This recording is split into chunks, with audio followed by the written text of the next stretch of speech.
Prayer is a response to a need.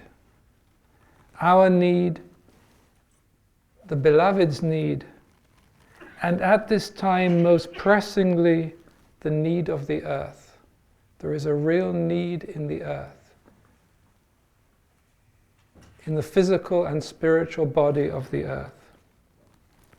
In whatever way we are drawn to pray, there is a vital need to include the earth in our prayers. Creation itself is now calling to us, sending us signs of its imbalance that we can see in the physical ecosystem. The tsunamis, the floods, the droughts, they are signs of the earth's imbalance, signs with which the earth is trying to draw our attention to it. And also the soul of the world, the anima mundi, which the ancients understood as the spiritual presence of the earth, is crying out. Those whose hearts are open may hear this cry, the cry of the spiritual being of our Mother, the Earth. It is not just a physical cry, it is a spiritual cry. A cry from deep, deep within creation. Because just as our own soul can cry out to God in times of our deepest need, and that is the real prayer of the soul, and not the words that we utter on our tongues, but when the soul itself cries out in need, in real need, that is when, in a way, we are taken by prayer. It's not that we pray, but our soul prays us because it needs the nourishment, the manna that can only come directly from God. And as I say, one of the secrets of humanity is we have this direct conscious connection from our heart to the divine. It is a cry of need and despair. Human beings who were supposed to be the guardians of the planet, who long ago were taught the sacred names of creation, have forgotten their responsibility and instead have systematically and heedlessly desecrated and destroyed the earth on a global scale. And now the earth and its waters are dying. And the earth needs our prayers more than we know. It needs us to acknowledge its sacred nature, to understand that it is not just something to use and dispose. Real sustainability is not just physical sustainability, it is spiritual sustainability. Because as I mentioned, if the world is not spiritually sustainable, if it doesn't nourish our souls, then there is an emptiness here. Then there is a desolation here. There is no longer the joy that belongs to life. That will go. That will be just a passing memory. And the earth needs us to help it to reconnect with its own sacred source, the life-giving waters of creation that can save it from destruction. Human beings are like the messengers from the gods. We can connect places together. We can connect the earth with its own sacred source, with that spiritual energy in the core of creation. This is part of the spiritual, magical potential of human beings. We can connect things together. This, of course, has to do with the deep wisdom of the feminine that can reconnect, that can bring things together in a new way. This is no longer the patriarchal order imposed from above. This is no longer the hierarchical imposition of a pattern of how things ought to be.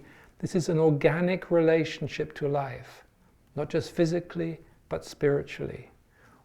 We hear the cry of the world and we respond to that cry. This is the organic nature of life in a spiritual as well as physical sense. It is life reconnecting itself, reconstellating itself. It needs us to remember it to the Creator. We are the ears and the eyes of God. The Sufi Ibn al-Arabi, he says, the mystic is the pupil in the eyes of humanity. Through us, through our ears, through our eyes, the beloved, the Creator, can see directly into creation. Yes, not a leaf falls without the knowledge of God. But human beings can make that connection more immediate, more direct. This is part of our heritage, of our responsibility of guardians of the planet. A guardian looks after. And those of us who have a spiritual awakening, who can see not just with these two eyes, but with the eye of the heart, then we can see directly into the core of creation. We can see where it is needed. Just like you can see in another human being where there is a real need. You learn to listen, you learn to watch. You learn to listen with the ear of the heart, see with the eye of the heart. So you can also see into the core of creation. You can see where the sacred rivers have dried up, where they have been dammed by our greed, by our forgetfulness, by this monster of materialism that is sapping the spiritual as well as physical lifeblood of the planet. We are needed now to reclaim our sacred duty as guardian or vice-regent of the natural world. It is a sacred duty because we hold this sacred connection. This was always the duty of humanity. This is the mystery of God teaching Adam the names of creation. That we hold the secret of creation, the esoteric secret of creation. Even if we have forgotten it, it is still in our genes, it is still in our spiritual DNA. And we now need to put our attention there with this prayer of the heart. Externally, we must help the world return to balance, help our ecosystem to physically heal itself. And within our hearts and souls, we must help to redeem what has been desecrated. We are needed to pray for the earth and all its creatures. In our prayers and devotions, we need to reconnect with the sacred substance in creation, with what the Sufis referred to as the secret of the word kun, to be.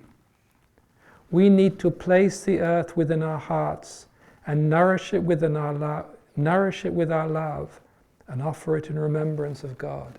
Love is the greatest power in creation. Love is the bond, the secret link between the Creator and the creation. It is in a way His deepest covenant. He loves them and they love Him. And this love, this secret within creation, that we as human beings consciously know and consciously long for, we can place the world in our heart, in this place of love within us, and offer it directly to the Creator, to the depths of our heart, to that source of love. You see, we know how to pray for other people, and many of us know the power of prayers, know how unexpected miracles come when we pray for others. This is a fundamental part of our heritage, to pray for others, to pray for ourselves, to pray for understanding, to pray for healing. And now we need to pray for the world, to pray that the love and the grace and the help is given where it is needed. The mystic knows that only divine love can heal and transform what has been so neglected and abused. When love goes to the source of a problem, of a drama, of a pain, of a suffering, many of us know how that can be dissolved, how that can be healed, how that can be transformed. Love, and particularly divine love, love that comes direct from God, not from another human being, is incredibly powerful. It can heal in a way nothing else can heal. It can transform, it can make whole. This is the nature of love. We know ourselves if we are just touched by love, how quickly that can heal us, that can nourish us. And what is true for us is also true for the world. And the source of the love is in the Creator, but we can be this voice crying out the need of the world, articulating the need of the world, just honoring the need of the world. If we acknowledge our sacred role as guardians of the planet, we will see the power of our prayers, our capacity to reconnect the earth just as we have cut it off. And this is what is most important. If we really go into our heart, we bring something together. We are the connection. We are the connection between the Creator and the creation. This is the special role of human beings, which we have forgotten. It is not just the priest. There was a time when only the priests in the temples or the churches were allowed that role of mediator. But something has changed in humanity. It is no longer the priests, it is for each of us. We each have the power of prayer, we each have the possibility to make a direct connection with the divine within ourselves and to bring that connection down through our bodies into the earth that is dying, that is needing this sacred substance. It is no longer just in the temples or in the churches. It is anywhere, because each of us is a temple, is a church. The real pilgrimage is always the pilgrimage to the heart, because that is where the divine and the human come together. And that is where grace can come, and grace can come into our bodies, into ourselves, and into the world that needs it. Through our hearts and souls, we can reunite spirit and matter. Our prayers can bring grace and love where they are most needed within the world. There are many ways to pray for the earth. First, it is essential to acknowledge that the earth is not unfeeling matter, but a living being that has given us life, that has given us sacred life. Once we understand that, how we have come from the womb of the world, we have been created in this world in the most incredible sacred manner, then we get a feeling of the earth that is alive. The earth that is alive as a soul, as a sacred being. And then we bring our remembrance, our hearts, to that place where healing is needed. We will be guided by the cry of the world, by the need of the world, by the openness of our own hearts. Once we remember in our minds and in our hearts that the world is a sacred being of which we are a part, once we hear its cry, our prayers will flow more easily and naturally. The most simple way is to place the world as a living being within our hearts when we inwardly offer ourselves to God. We remember the sorrow and suffering of the world to the Creator and ask that the world be remembered, that divine love and mercy flow where they are needed. We pray that His mercy be greater than His justice, even though we continue to treat the world so badly. God will help us and help the world. We need to remember that the power of the divine has the potential to heal the creation. So I would like us just to relax in our bodies, to feel the breath, to feel our heartbeat, to feel that simple rhythm of life within us. It is sacred, it is essential. Without it, we would not be alive. And to remember that our breath, our heartbeat, is also part of the breath and the heartbeat of the world. We are one. Its heart is beating.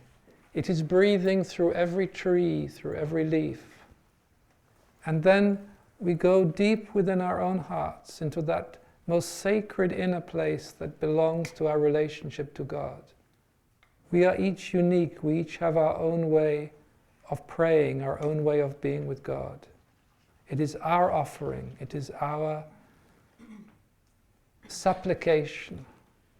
It is our prayer. And then we stay with that prayer. And we become that prayer until we, all of ourselves, every cell in our body, is the prayer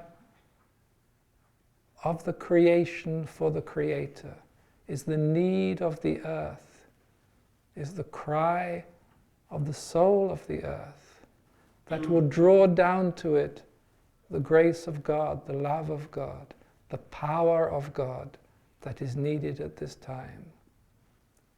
So each of us, we go deep within our own hearts into the sacred center of our own being and open our hearts to how this creation speaks to us, how this creation calls to us. And then with our love, with our devotion, with our sorrow, we offer this song of creation, this cry of creation to our beloved, to our God, to our Creator. And we stay with it.